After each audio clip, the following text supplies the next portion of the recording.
وخلق منها زوجها وبث منهما رجالا كثيرا ونساء واتقوا الله الذي تساءلون به والأرحام إن الله كان عليكم رقيبا يا أيها الذين آمنوا اتقوا الله وقولوا قولا سديدا يصلح لكم أعمالكم ويغفر لكم ذنوبكم ومن يطع الله ورسوله فقد فاز فوزا عظيما وقال الله تعالى وما كان المؤمنون لينفروا كافة فلولا نفر من كل فرقة منهم طائفة ليتفقهوا في الدين ولينذروا قومهم إذا رجعوا إليهم لعلهم يحذرون. تمام قسم کی حمد و ثنا اللہ وحدہ لا شریک کے لیے ہے، جس کا کوئی شریک اور ساجی نہیں، جس نے اس ساری کائنات کو 6 دنوں میں پیدا فرمایا اور عرش پر مستوی ہوا۔ اللہ کا عرش پر مستوی ہونا اس کی تمام صفات اور کیفیات کی طرح اس کے شان کے مطابق ہے۔ اللہ کا علم کائنات کی ہر چیز کو اپنے احاطے میں لیے ہوئے ہے۔ اللہ نے فرمایا وَأَحَاطَ بِكُلِّ شَيْءٍ عِلْمًا۔ بے انتہا درود اور سلام اللہ کے تمام رسولوں اور نبیوں پر، جنہوں نے اللہ رب العالمین کے پیغام کو من وعن پوری امانت داری کے ساتھ اپنی اپنی قوموں تک پہنچا دیا ہے۔ خصوصاً ہمارے نبی خاتم النبیین والمرسلین محمد رسول اللہ صلی اللہ علیہ وسلم پر، جنہوں نے طائف کے لوگوں کے پتھر بھی کھا کر ان کے حق میں خیر کی دعا کرتے ہوئے فرمایا تھا اللہم اہدی قومی فإنہم لا يعلمون، اے اللہ میری قوم کو ہدایت دے کیونکہ یہ نہیں جانتی۔ محترم حاضرین اور اسلامی ماں اور بہنوں، خطبہ مسنونہ کے بعد سورہ توبہ کی آیت آپ کے سامنے پڑھی گئی۔ آج کے اس خطبے کے اندر انشاءاللہ ہم اس سلسلے میں کچھ آیات اور احادیث سنیں گے کہ اسلامی تعلیم اور تربیت کی اہمیت اور فضیلت کیا ہے، اور خصوصیت کے ساتھ خواتین کی تعلیم اور تربیت کس قدر ضروری ہے۔ پچھلے خطبہ جمعہ کے اندر آپ کے سامنے اس سلسلے میں یہ وضاحتیں کی گئی تھی کہ خواتین کا مساجد میں آنا یہ فتنہ نہیں، بلکہ یہ رسول اکرم صلی اللہ علیہ وسلم کے زمانے سے اجازت ہے۔ عمر رضی اللہ عنہ نے کچھ وقتی طور پر منع کیا، لیکن جب خود ان کی صاحبزادی حضرت حفصہ رضی اللہ عنہا مسجد آیا کرتی تھی تو انہوں نے فرما دیا تھا کہ تم سے جو بہتر ہیں، انہوں نے خواتین کو مسجد آنے سے نہیں روکا۔ لہذا یہ بات یاد رکھ لیں کہ خواتین کا مسجد آنا فتنہ نہیں، بلکہ ان کے لیے مساجد آنا سب سے بہتر اور ضروری ہے۔ اسی سلسلے کی یعنی اسی خطبے سے متعلق یہ آیات اور احادیث بھی انشاءاللہ آج آپ کے سامنے پیش کی جائیں گی۔ اللہ رب العالمین نے دینی تعلیم اور تربیت، شرعی علم کی اہمیت کو واضح کرتے ہوئے فرمایا سورہ توبہ کی آیت میں وَمَا كَانَ الْمُؤْمِنُونَ لِيَنْفِرُوا كَافَّةً، سارے کے سارے ایمان والوں کے لیے ایسا نہ ہو کہ سب کے سب نکل جائیں۔ فلولا نفر من كل فرقة منهم طائفة ليتفقهوا في الدين، ایسے کیوں نہ ہو کہ ایمان والوں میں سے کچھ لوگ دین کی سمجھ حاصل کرنے کے لیے نکلے۔ وَلِيُنذِرُوا قَوْمَهُمْ إِذَا رَجَعُوا إِلَيْهِمْ، اور اپنی قوم کی جانب لوٹ جائیں اور ان کو آگاہ کریں، لَعَلَّهُمْ يَحْذَرُونَ، تاکہ قوم کے لوگ ڈریں اور اللہ کی شریعت کے مطابق عمل کریں۔ یہ سورہ توبہ کی آیت نمبر 122 ہے۔ اس آیت میں اللہ رب العالمین نے صحابہ کے ایک عمل سے متعلق وضاحت کی، کیونکہ نبی کریم صلی اللہ علیہ وسلم کے پاس صحابہ کرام دور دراز علاقوں سے آتے اور اس کے اندر سبھی کے سبھی لوگ ایک ساتھ آ جاتے یا سبھی لوگ ایک ساتھ چلے جاتے، تو نبی کریم صلی اللہ علیہ وسلم کو اللہ رب العالمین نے حکم دیا کہ کچھ لوگ ضرور آئیں، ہر قوم کے اندر سے، ہر قبیلے کے اندر سے کچھ لوگ ضرور آئیں نبی کے پاس، نبی کی تعلیمات سیکھیں، اسلام کی باتیں سیکھیں اور پھر اپنے قوم میں واپس جائیں، اپنے قوم میں واپس جا کے ان کو اسلام کی تعلیم اور تربیت کیا ہے بتلائیں، اسلامی احکامات سے ان کو واقف کرائیں۔ وَلِيُنذِرُوا قَوْمَهُمْ، وہ اپنے قوم کو آگاہ کریں، ڈرائیں، اِذَا رَجَعُوا إِلَيْهِمْ، جب وہ اپنے قوم کی جانب واپس چلے جائیں، لَعَلَّهُمْ يَحْذَرُونَ، یہ ڈرانے سے فائدہ کیا ہوگا؟ تاکہ لوگ شریعت کی پابندی کریں، شریعت کی مخالفت سے بچ جائیں۔ اللہ رب العالمین نے اس آیت میں صاف طور پر کہا کہ ہر قوم کے اندر سے، ہر قبیلے کے اندر سے، ہر علاقے کے اندر سے کچھ نہ کچھ لوگ ضرور دین کا علم حاصل کرنے کے لیے نکلنا چاہیے، علم حاصل کرنا چاہیے۔ اللہ کے رسول صلی اللہ علیہ وسلم اللہ رب العالمین کی توحید کے بارے میں غور و فکر کرنے کے لیے غار حرا میں جا کر کے عبادت کیا کرتے تھے، اور مکہ کے لوگوں کا جو شرک تھا، ان کی جو برائیاں تھیں، ان سے بیزار تھے نبی کریم صلی اللہ علیہ وسلم۔ اور اسی حال میں آپ صلی اللہ علیہ وسلم بیٹھے ہوئے تھے کہ غار حرا میں جبریل علیہ السلام نبی کریم صلی اللہ علیہ وسلم کے پاس تشریف لے آئے، اور اس موقع پہ جبریل علیہ السلام نے کہا کہ اقرا، پڑھیے۔ نبی کریم صلی اللہ علیہ وسلم نے فرمایا کہ ما انا بقاری، میں تو پڑھا ہوا نہیں ہوں، مجھے پڑھنا نہیں آتا ہے، کیونکہ اللہ رب العالمین نے نبی صلی اللہ علیہ وسلم کی ایک شان یہ بیان فرمائی، هو الذی بعث فی الامیین رسولا، وہی ذات ہے جس نے ان پڑھ لوگوں میں انہی میں سے ایک رسول کو بھیجا۔ اور اللہ رب العالمین نے نبی صلی اللہ علیہ وسلم کی شان یہ بیان فرمائی، النبی الامی، سورہ اعراف کے اندر اللہ نے فرمایا کہ ایسے نبی جو پڑھے لکھے نہیں ہیں، تو نبی کے لیے نہ پڑھ کر کے بھی اتنا بہترین واضح قرآن کریم لوگوں کے سامنے پیش کرنا یقیناً یہ اللہ کی جانب سے کتاب ہونے کی کھلی دلیل ہے۔ تو رسول اکرم صلی اللہ علیہ وسلم غار حرا میں تھے، جبریل علیہ السلام آئے اور کہنے لگے کہ اقرا، پڑھیے۔ نبی صلی اللہ علیہ وسلم نے فرمایا کہ ما انا بقاری، میں پڑھا ہوا نہیں ہوں۔ پھر جبریل علیہ السلام سینے سے لگا کر کے دباتے ہیں نبی کریم صلی اللہ علیہ وسلم کو، پھر چھوڑ دیتے ہیں، پھر کہتے ہیں کہ اقرا، پڑھیے۔ پھر نبی صلی اللہ علیہ وسلم کا وہی جواب کہ ما انا بقاری، میں پڑھا ہوا نہیں ہوں۔ پھر تیسری مرتبہ سینے سے دبا کر کے چھوڑتے ہیں اور پھر کہتے ہیں کہ اقرا بسم ربک الذی خلق، خلق الانسان من علق، اقرا وربک الاکرم الذی علم بالقلم، علم الانسان ما لم یعلم۔ یہ سورہ علق کی پہلی 5 آیتیں ہیں جو نبی کریم صلی اللہ علیہ وسلم پر سب سے پہلے نازل ہوئی تھی۔ قرآن کریم کی سب سے پہلی 5 آیتیں نبی کریم صلی اللہ علیہ وسلم پہ جو نازل کی گئیں، اور اس کا سب سے پہلا حرف، سب سے پہلا حکم جو اللہ رب العالمین نے نبی کریم صلی اللہ علیہ وسلم کو دیا وہ تھا اقرا، پڑھیے، پڑھنے کا حکم۔ اور آج افسوس کے ساتھ ہمیں یہ کہنا پڑتا ہے کہ امت اقرا لا تقرا، جس نبی کو اقرا کے ذریعے سے سب سے پہلا پیغام اللہ کی جانب سے بھیجا گیا، آج اس نبی کی امت دین کی تعلیم کے بارے میں سب سے پیچھے ہوتی چلی جا رہی ہے۔ امت اقرا لا تقرا، جس امت کو اقرا یعنی پڑھنے والی امت کہا گیا، پڑھیے والے نبی کی امت کہا گیا، لیکن وہ امت آج دین کی تعلیم میں سب سے پیچھے ہے۔ ہاں، کہنے کے لیے مسلمانوں میں انجینئرز ہیں، کہنے کے لیے مسلمانوں میں سائنٹسٹ ہیں، کہنے کے لیے مسلمانوں میں ڈاکٹرز ہیں، کہنے کے لیے مسلمانوں میں فلسفی ہیں، سب کچھ ہیں، لیکن دین کی سمجھ، دین کا علم حاصل کرنے کے لیے آج مسلمانوں کے اندر سے جذبہ ختم ہوتے چلا جا رہا ہے۔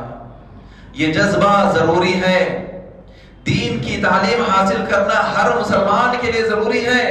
نبی کریم صلی اللہ علیہ وسلم نے فرمایا طلب العلم فریضۃ علی کل مسلم، ہر مسلمان پر، اور حدیث کے الفاظ علی کل مسلم ہیں۔ افسوس کے ساتھ کہنا یہ پڑتا ہے کہ کچھ لوگ جو دینی تعلیم اور تربیت کے لیے کچھ چھوٹے مدارس وغیرہ کھولتے ہیں، یا کہ کچھ احادیث وغیرہ کے نام پر لوگوں کو یاد دلاتے ہیں، وہ لوگ اس حدیث کو یہ الفاظ میں پڑھتے ہیں طلب العلم فریضۃ علی کل مسلم و مسلمۃ، مسلمۃ کے الفاظ بڑھا دیتے ہیں، یہ نہیں ہے، حدیث کے الفاظ علی کل مسلم تک ہی ہیں۔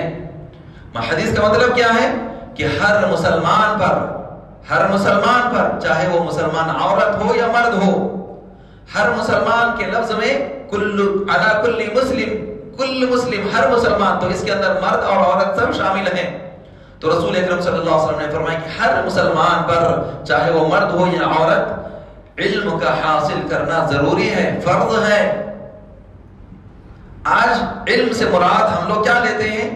دنیا کے جو علوم ہیں وہ حاصل کرنا، اور اس کے لیے آپ جانتے ہیں کہ ہماری فکر کیا ہے اور ہم کتنا پیسہ خرچ کرتے ہیں اور اس کے پیچھے کتنی محنت کرتے ہیں اور کتنی فکر ہوتی ہے۔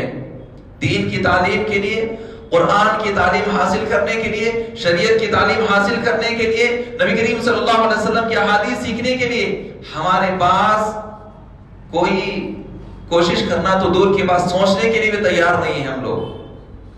اور یہی وجہ ہے کہ آج ہم مسلمان جتنا پچھڑتے چلے جا رہے ہیں، ذلت اور پستی میں جا رہے ہیں، اس کی سب سے بڑی وجہ یہی ہے کہ آج مسلمان قرآن کی تعلیمات سے، نبی کریم صلی اللہ علیہ وسلم کی تعلیمات سے دور ہوتے جا رہے ہیں۔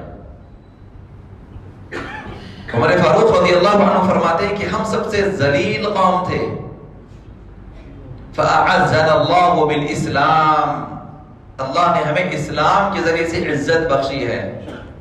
عزت اسلام میں ہے، نہ کوئی تیاگی بننے میں، نہ کوئی ہندو دھرم قبول کرنے میں، عزت اسلام کے اندر ہے۔ فَأَعَزَّنَا اللَّهُ بِالْإِسْلَامِ، اللہ نے ہمیں اسلام کے ذریعے سے عزت عطا فرمائی ہے۔ اللہ نے سورہ منافقون میں فرمایا وَلِلَّهِ الْعِزَّةُ وَلِرَسُولِهِ وَلِلْمُؤْمِنِينَ، عزت اللہ کے لیے ہے، عزت رسول کے لیے ہے، عزت ایمان والے لوگوں کے لیے ہے۔ جو کافر ہیں، جو مشرک ہیں، ان کے لیے عزت نہیں ہے۔ ایسے لوگوں کے بارے میں جو کافر اور مشرک ہیں، ان کے بارے میں اللہ نے فرمایا اولئک کالانعام، یہ تو جانوروں کی طرح ہے، بل ہم اضل، بلکہ جانوروں سے بھی گئے گزرے ہیں۔ لہذا اللہ رب العالمین نے ہمیں جب دین اسلام سے نوازا ہے تو یہ اللہ کا ہم پر بہت بڑا احسان ہے۔ اس پر ہم اللہ رب العالمین کا جتنا بھی شکر ادا کریں کم ہے۔ ہمیشہ ایمان اور ہدایت پر ثابت قدمی کے لیے دعا کرتے رہیں، ربنا لا تزغ قلوبنا بعد اذ هديتنا وهب لنا من لدنك رحمة انك انت الوهاب، یہ دعا کو ہم کثرت سے پڑھنا چاہیے۔ تو یاد رکھ لیجئے نبی کریم صلی اللہ علیہ وسلم پر سب سے پہلا جو حکم، سب سے پہلی جو آیت نازل ہوئی وہ پڑھنے کی تھی، اور اس پڑھنے کے اندر بھی جو حکم دیا گیا رب کو پہچاننے کے بارے میں، اقرأ بسم ربک الذی خلق، اپنے رب کے نام سے پڑھو۔ اللہ کی تعریف بیان کی گئی ہے، اللہ کو رب بیان کیا گیا ہے، اللہ کی صفات وہاں پر بیان کی گئی ہیں۔ تو تعلیم کے اندر بھی سب سے پہلے جس علم کو ہم حاصل کرنا ہے، جو تعلیم ہم حاصل کرنا ہے، وہ توحید کی تعلیم ہے، کتاب و سنت کی تعلیم ہے۔ اللہ رب العالمین نے اس میں ہم کو یہی حکم دیا۔ اور اسی طریقے سے جب دین کا علم حاصل کرنے کی بات آتی ہے، چاہے مرد ہو یا خواتین، بچے ہوں یا بوڑھے، سب کے سب دین کا علم ہمیشہ حاصل کرتے رہنا ہے۔ ایسا نہیں ہے کہ بچپن میں علم حاصل کر لیے اور ہم تو اب بوڑھے ہو گئے، اب ہم علم حاصل نہیں کریں گے، ایسا نہیں ہے، بلکہ دین کا علم حاصل کرنے میں شرم و حیا اور عار محسوس نہیں کرنا ہے۔ نبی کریم صلی اللہ علیہ وسلم نے انصار کی خواتین کی تعریف کی، انصار کی خواتین کی نبی کریم صلی اللہ علیہ وسلم نے تعریف کی۔ تو جب آپ صلی اللہ علیہ وسلم نے تعریف کی تو مطلب یہ ہے کہ کسی اہم نقطے پر، کسی اہم بات پر آپ صلی اللہ علیہ وسلم لوگوں کو بھی ابھارنا چاہتے ہیں، لوگوں کو ترغیب دینا چاہتے ہیں آپ صلی اللہ علیہ وسلم۔ وہ کیا وجہ تھی جس کی وجہ سے نبی کریم صلی اللہ علیہ وسلم نے انصار کی خواتین کی تعریف کی؟ وہ تعریف کی وجہ یہ ہے کہ وہ نبی کریم صلی اللہ علیہ وسلم سے شریعت کے مسائل آ کر کے پوچھا کرتی تھی، اور وہ مسائل پوچھنے میں ان کے خاص جو مسائل ہوتے ہیں وہ بھی ادب اور احترام کے دائرے میں رہتے ہوئے نبی کریم صلی اللہ علیہ وسلم سے پوچھا کرتی تھی۔ تو آپ صلی اللہ علیہ وسلم فرماتے ہیں کہ اللہ رب العالمین کو ان کی یہ ادا پسند ہے۔ نبی کریم صلی اللہ علیہ وسلم نے انصار کی خواتین کی تعریف کی کہ وہ دین کے بارے میں شرم و حیا نہیں کرتی ہیں۔ تو کیا معلوم ہوا کہ خواتین بھی دین کا علم حاصل کرنا ہے، اور علم حاصل کرنے میں، شریعت کے مسائل پوچھنے میں، اور یہ مسائل کے اندر چاہے روزمرہ کی زندگی سے متعلق ہو یا ان کے جو پرسنل جو خاص مسائل ہوتے ہیں وہ مسائل بھی ہیں اور ان کو اس بارے میں علم نہیں ہے، تو پھر وہ خواتین بھی باضابطہ احادیث سے، نبی کریم صلی اللہ علیہ وسلم کی احادیث کی روشنی میں، قرآن کریم کی آیات کی روشنی میں ان مسائل کا علم حاصل کریں گے اور پوچھیں گی۔ اور اسی طریقے سے عائشہ صدیقہ رضی اللہ عنہا، فداها ابی و امی، ہمارے ماں باپ ان پر قربان، ان کی صداقت پر قربان، جن کی براءت کے بارے میں اللہ رب العالمین نے قرآن کریم کے اندر آیت نازل فرما دی. اور پھر یاد رکھ لیجئے ہم یہاں پر بلا جھجک کہیں گے کہ یہ ہماری ایسی ماں ہے عائشہ رضی اللہ عنہا کہ جو ان کا ادب اور احترام کرنے میں ذرا سا بھی جو بھٹکا وہ کبھی اسلام میں باقی نہیں رہا.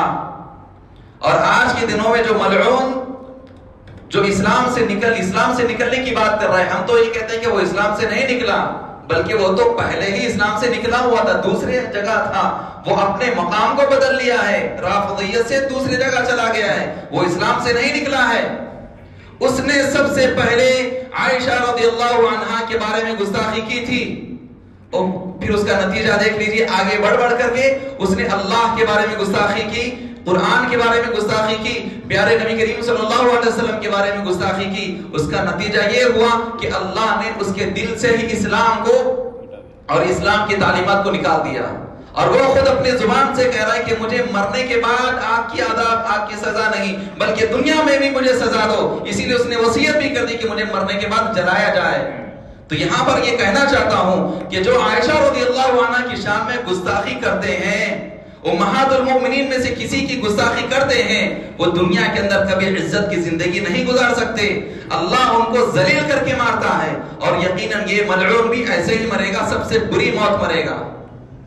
یاد رکھ لیجئے امہات المؤمنین میں سے، صحابہ کرام میں سے، صحابیات میں سے ہر ایک کا ادب اور احترام کرنا ہر مسلمان کے لیے ایمان کا لازم جز اور حصہ ہے. جب ان کا ادب اور احترام کریں گے تو ہی آپ دین کی باتوں میں اور آگے سمجھ سکتے ہیں. اگر ان کے ادب اور احترام میں ذرا سا بھی شک اور شبہ ہوا تو پھر سمجھ لیجئے کہ آپ کی دنیا بھی گئی اور آخرت بھی گئی. اور اس کے لیے ایک اور سبب ہوتا ہے، جیسوں کو اپنے ساتھ رکھتے ہیں ویسے ہی فکر، ویسے ہی سوچ، ویسے ہی باتیں آپ کے ساتھ آتی ہے. کیونکہ یہ ملعون کس کے ساتھ بیٹھتا تھا، کس کے ساتھ اٹھتا تھا، کس کی باتیں سنتا تھا، کس کی باتیں بیان کرتا تھا، وہی نتیجہ آج اس کی زبان سے جاری ہو رہا ہے. اللہ رب العالمین نے ایسے لوگوں کے بارے میں سورہ فرقان میں فرمایا وَيَوْمَ يَعَضُّ الظَّالِمُ عَلَى يَدَيْهِ، قیامت کے دن ایسے ظالم لوگ اپنے انگلیوں کو اپنے دانتوں میں رکھ کر کے چبائیں گے، افسوس کریں گے اور کہیں گے یا ویلتا لیتنی لم اتخذ فلانا خلیلا، اے کاش کہ میں فلاں کو اپنا دوست نہ بنایا ہوتا، فلاں کو اپنا دوست نہ بنایا ہوتا. تو کیا معلوم ہوا کہ دوستوں کا اثر اس ملعون پر ہوا اور اسی کے ساتھ وہ رہ رہا ہے. الغرض یہاں پر بتلانا یہ ہے کہ عائشہ صدیقہ رضی اللہ عنہا یہ ایسی شان والی ماں ہے کہ نبی کریم صلی اللہ علیہ وسلم کا جب انتقال ہوا تو آپ صلی اللہ علیہ وسلم کا سر عائشہ رضی اللہ عنہا کے گود میں تھا.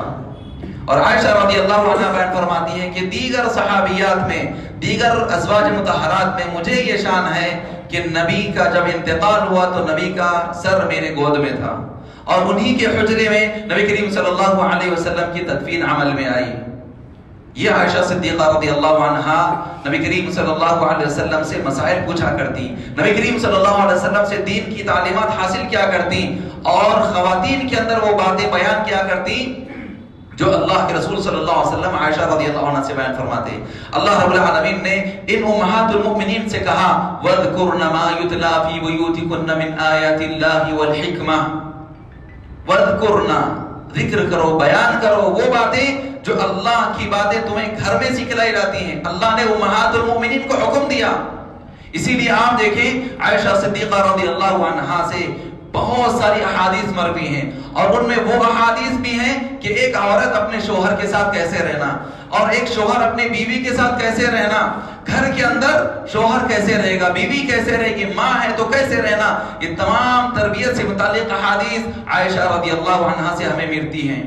اور عائشہ رضی اللہ عنہا سے جو احادیث حدیث کی کتابوں میں ہیں 2210 احادیث، معمولی بات نہیں ہے.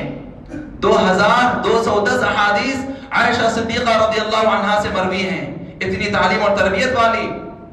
اور ان کے پاس معاشرے کے جو خواتین ہوا کرتی وہ ان کے پاس آ کر کے پوچھتی کبھی ایسے ہوتا کہ کوئی مسئلہ ڈائریکٹ نبی کریم صلی اللہ علیہ وسلم سے پوچھا کرتے، اور کبھی ایسے ہوتا کہ اگر ڈائریکٹ پوچھنے کی ہمت نہ ہوتی تو عائشہ رضی اللہ عنہا سے بیان فرماتی وہ خواتین، اور عائشہ رضی اللہ عنہا نبی کریم صلی اللہ علیہ وسلم سے پوچھا کرتی۔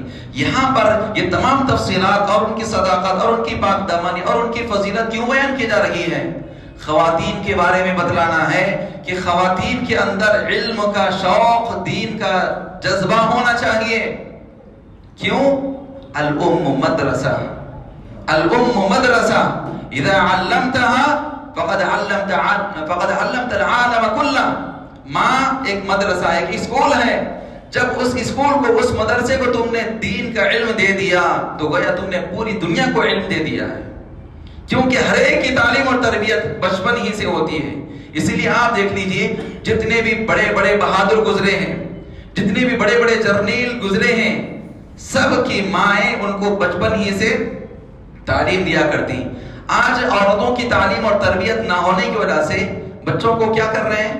موبائل ان کے ہاتھ میں دے رہے ہیں، اور اس کے اندر وہ لوگ کیا دیکھ رہے ہیں؟ کارٹون۔ کارٹون میں کون سا اسلامی کارٹون آتا؟ اور ویسے کوئی کارٹون اسلامی ہے نہیں، اسلامی کارٹون کوئی ہے نہیں، بس وہی جو دیگر مذاہب کے لوگوں کے، جس میں پوجا پاٹ کی باتیں ہوتی ہیں یا کچھ اور چیزیں ہوتی ہیں، کچھ اور چیزیں ہوتی ہیں، بچپن میں کارٹون کے ذریعے سے وہ دیکھ رہا ہے، اور ماں باپ یہ سمجھ رہے ہیں کہ بھائی ہم تو بس بچ گئے۔ ان کی تعلیم اور تربیت، اور پھر رات میں اگر ستا رہا ہے تو پھر اس کو کہتے ہیں کہ نہیں نہیں ایسا کر لو، نہیں تو بھوت آ جائے گا، چڑیل آ جائے گی، شیطانی آ جائے گی، وہ آ جائے گی، کتا ڈراتے ہیں۔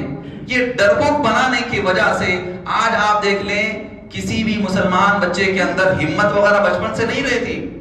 صحابیات کیسے تربیت کیا کرتی تھی؟ انس رضی اللہ عنہ کی جو ماں تھی، ان کو صبح سویرے جمعہ کے دن غسل دیا کرتی، اور پھر اس کے بعد ان کو مسجد بھیج دیتی، جاؤ مسجد میں جاؤ، نبی کریم صلی اللہ علیہ وسلم کی تعلیمات سیکھو۔ تو لہذا عورتوں کے اندر تعلیم اور تربیت بہت ضروری ہے۔ آج عورتوں کی تعلیم اور تربیت کا نظم اور انتظام کہاں ہے؟ نبی کے زمانے میں نبی صلی اللہ علیہ وسلم کے پاس آ کر کے صحابیت پوچھا کرتی، اور مسجد کے اندر خطبے کے اندر آیا کرتی، نمازوں کے اندر آیا کرتی، وہاں پر ان کو معلوم ہوتا، صحابیات کے ذریعے سے نبی کے پاس بات پہنچتی، اور آپ صلی اللہ علیہ وسلم ان کی تعلیم اور تربیت فرماتے۔ آج کہاں پر ہے؟ کیسے تعلیم اور تربیت ہو رہی ہے؟ کیا چیزیں ان کو مل رہی ہے؟ کتابیں پڑھنے کا زمانہ تو گیا۔ آج سب لوگ ذرا کچھ ہوا سوشل میڈیا، سیریل دیکھ رہے ہیں، فلمی اداکاروں کو دیکھ رہے ہیں، اداکاروں کو دیکھ رہے ہیں، وہ جو باتیں بتلا رہے ہیں، وہ جو باتیں سنا رہے ہیں، وہ جو الفاظ ریپیٹ کروا رہے ہیں، وہی الفاظ آج ان بچوں کے اندر، ان ماؤں کے اندر اور ان عورتوں کے اندر ہے۔ جب تعلیم اور تربیت نہیں ہوگی، جب ان کو نبی صلی اللہ علیہ وسلم کی سیرت معلوم نہیں، صحابیات کی سیرت معلوم نہیں، تو پھر یہ تربیت کیسے کریں گے؟ اسی لیے آپ دیکھ لیجئے خواتین کو ان کے مخصوص مسائل بھی نہ معلوم ہونے کی وجہ سے، ان کے مخصوص مسائل نہ معلوم ہونے کی وجہ سے اتنے بڑے بڑے گناہ وہ انجام دے رہے ہیں کہ شوہر بیوی کے اندر بھی بڑے بڑے گناہ ہو رہے ہیں۔ تو خواتین کو یہ مسائل معلوم ہونا چاہیے، خواتین کو یہ مسائل معلوم ہونا چاہیے۔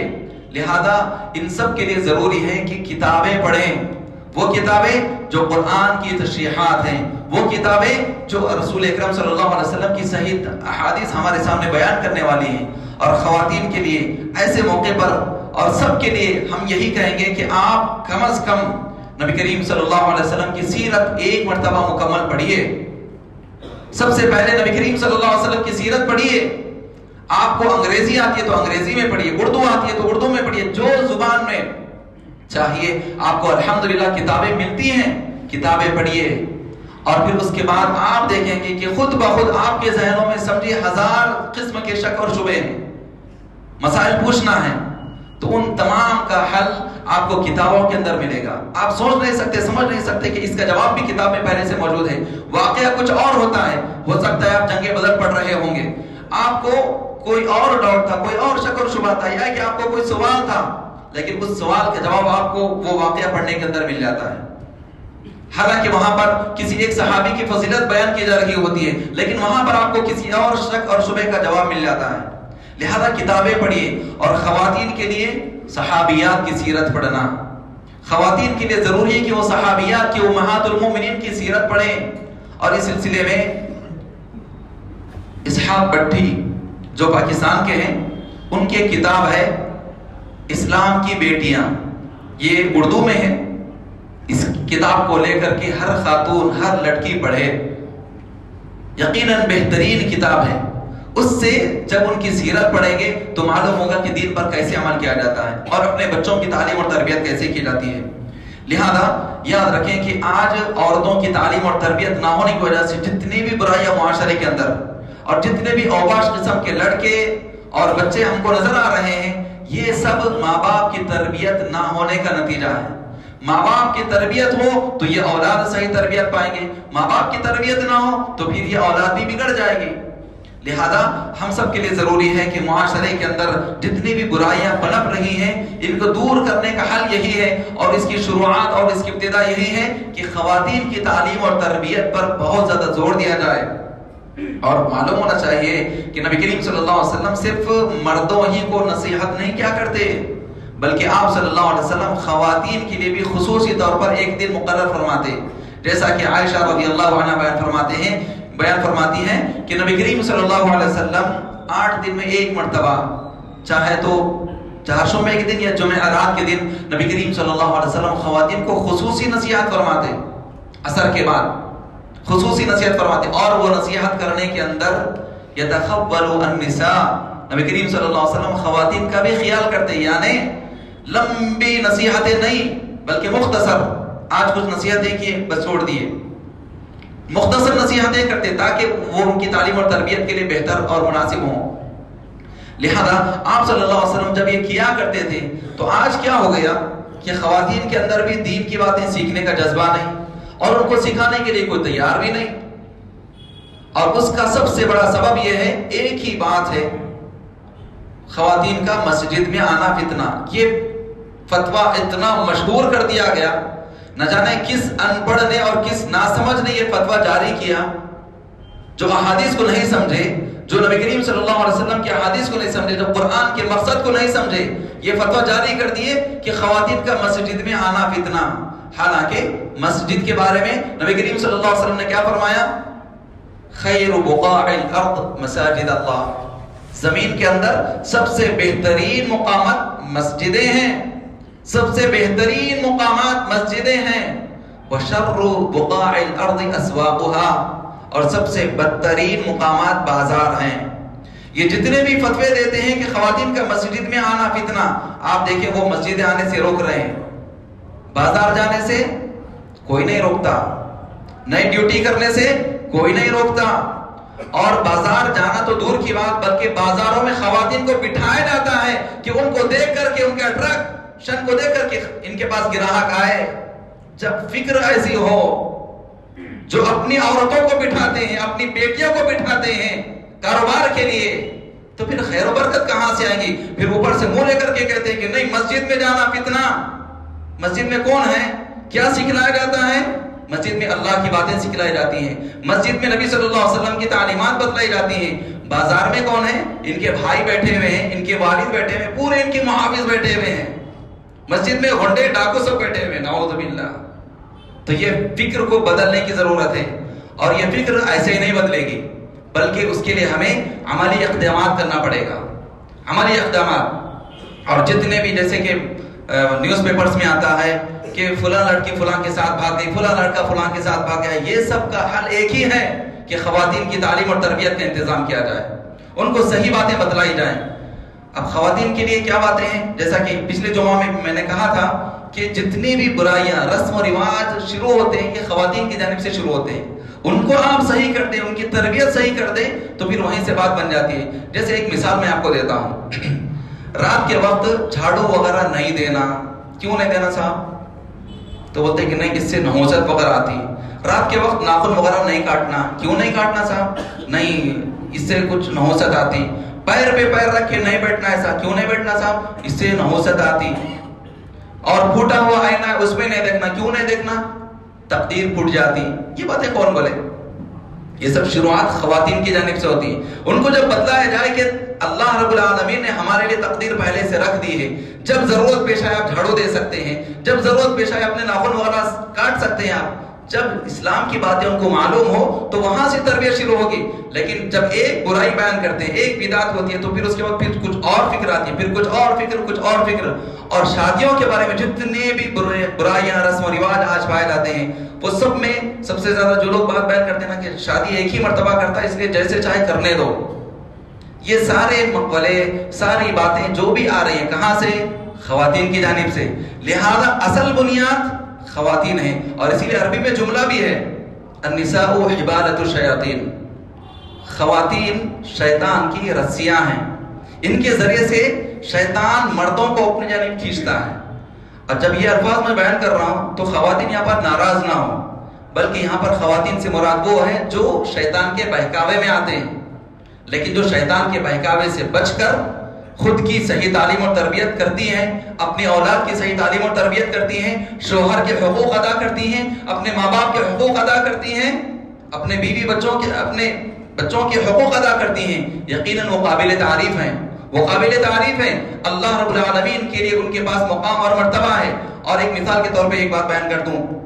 2016 جب پچھلے مرتبہ کرونا آیا تھا اور وہاں پر جو ایک شخص انتقال ہو گیا، انتقال سے پہلے اس نے اپنی بیوی کو وصیت کی کہ میرے بچوں کو قرآن پڑھانا.